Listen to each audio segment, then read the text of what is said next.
آموزش حق خانواده و فرزندان ماست، حقوق دولت نیست. نویسنده انصاف علی هدایت. آسیمیلاسیون 4 نعل میتازد، پزشکیان ادامه خامنه ای است. آیا نمیتوانیم به کودکانمان در خانه خود آموزش داده از شستشوی مغزی آموزشی آنها در مدارس جلوگیری بکنیم؟ چرا فکر میکنیم که تنها راه باسوادی و آموزش مدرسه است؟ اگر آموزش مدرسه‌ای رایگان باشد، ما به گدایی در خانه دولتی فاشیستی مبتلا شده ایم که دولت ایران هم بر ضد حقوق و آزادی‌های ملی ما رفتار می‌کند و فرزندان ما را بر ضد حقوق ملی ما آماده می‌کند. اگر هزینه تحصیل فرزندانمان در مدرسه را می‌دهیم، چرا اجازه بدهیم تا دولت و سیستم فرزندان ما را آسیمیله و شستشوی مغزی آموزشی بکنند؟ باید ما والدین با اراده خود افسار آموزش فرزندانمان را خود در دست بگیریم و فرزندانمان را در راستای اهداف ملی و وطنی خودمان خود آموزش داده برای زندگی و اجتماع فردا آماده بکنیم.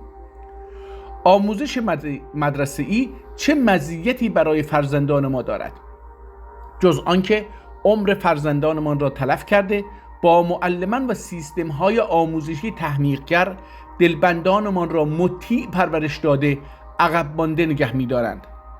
از مدرسه و دانشگاه فارس‌ها نه برای دنیا و نه برای آخرت ما نفعی نمی‌رسد.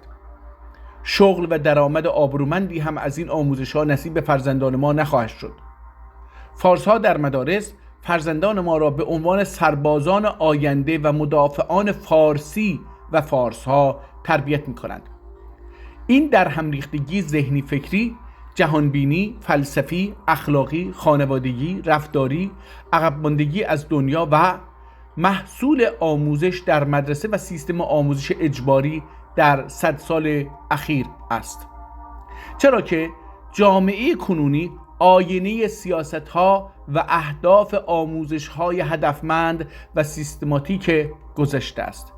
باید با شورش بر علیه آنچه به آن عادت کرده ایم، با تعلیم و تربیت فرزندانمان به دست خود یا کسانی که می توانیم به آنها اعتماد کرده آنها را کنترل بکنیم، آیندگانمان را ملی تربیت بکنیم.